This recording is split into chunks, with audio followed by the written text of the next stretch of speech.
time for another chit chat. So I was just writing down some notes on this topic, and so I'll refer to them a little bit, and I'll probably ad lib a little bit at the same time. But something that I find really interesting, and like, let's be honest with ourselves here. I mean, we're all human beings, and we know that that I know, speaking for myself, and I know probably if you're a human being watching this, you have the same thing too. Is that we're all full of contradictions.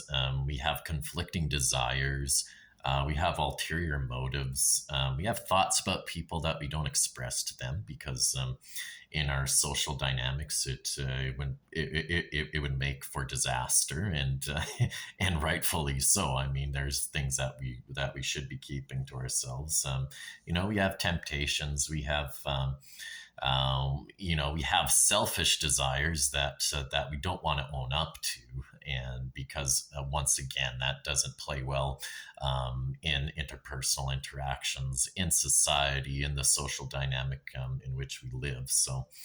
Um, so that being said, it's interesting that on one level we're aware of all these things, but on another level we disown them so much because because they don't play well, in our interactions with people, and our self-image, and we know how much of a detriment it would be if all of the complex landscape and contradictions and everything that's going on internally were to be externalized and known by everybody, that it wouldn't be a good thing. So I think what we end up doing is that we end up projecting um, um, certain hopes and wishes and attributes to other people that we certainly don't hold ourselves to that standard. Like if you're looking,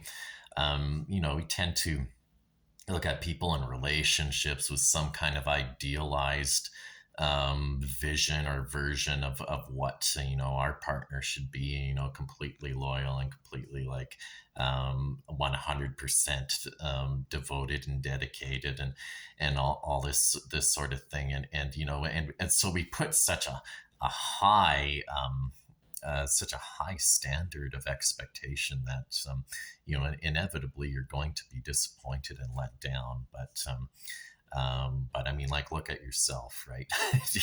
Do you expect the same thing of yourself? And it's like, well, obviously, most of us have a moral standard, and we try to put ourselves in other people's shoes, and I think that's genuine, and of course, we rightly should be doing that. But the other thing is that especially with all of these online personas, in our culture nowadays, there's a lot of gurus. There's a lot of people that a lot of Pied Pipers out there that with the way that society is now, with the lack of role models. I know, especially it seems these days for young men, and there's a lot of people kind of filling in that sphere online, um, and so there's this a lot of them have the savior complex that is projected onto them by people who are their followers, and no matter how much wisdom that an individual person has, and how much they might know from their own life experiences and their own intelligence and discernment and ability to draw conclusions, and their genuine insight. I mean, you have to acknowledge that all of us have that to a degree, right? All of us, depending on how, where you spend most of your mental energies.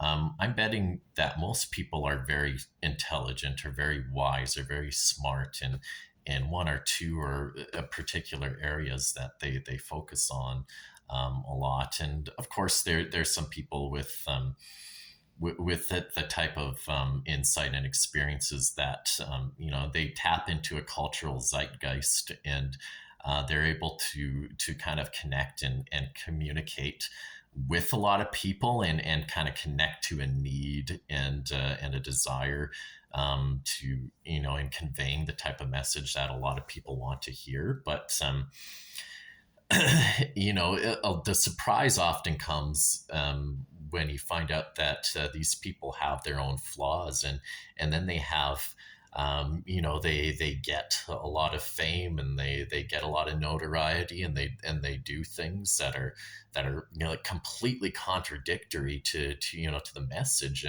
and you almost have like this. We have the figure of Christ, right? Christ, in Western culture, being somebody who didn't have a shadow side. And actually, Carl Jung went into that, and he was talking about how some of the early Christians kind of conceptualize a Christ with a shadow, but that was all kind of sequestered from him into the idea of the Antichrist, which wasn't like the other side of the coin. It's something completely separate and in contradiction. But anyways, we hope that these people that have answers for us, and that we want to see this shining example of somebody who doesn't have these internal contradictions that we ourselves wrestle with so much. And somebody, you're listening to somebody online, for example, or if it's a teacher or professor, or a trusted role model in your own life, even a parent or an uncle or something like that, who talks to you and connects with you, and you really resonate with what they're saying. It seems like we automatically have this tendency to want to think that this person could do no wrong, and that this person could never have anything within them that would contradict what they're saying or what their message is to us. And that's just not the case with human beings. We're contradictory, um, you know, inherently, and that doesn't mean that the insight that we do come up with is invalid, because all of us come to our realizations at some point, having gone through certain experiences, and learned the school of hard knocks. And um, but uh, but we still we still have these tendencies, and like, and I think that's really, that's the basis of what we're here to do, in my opinion, is that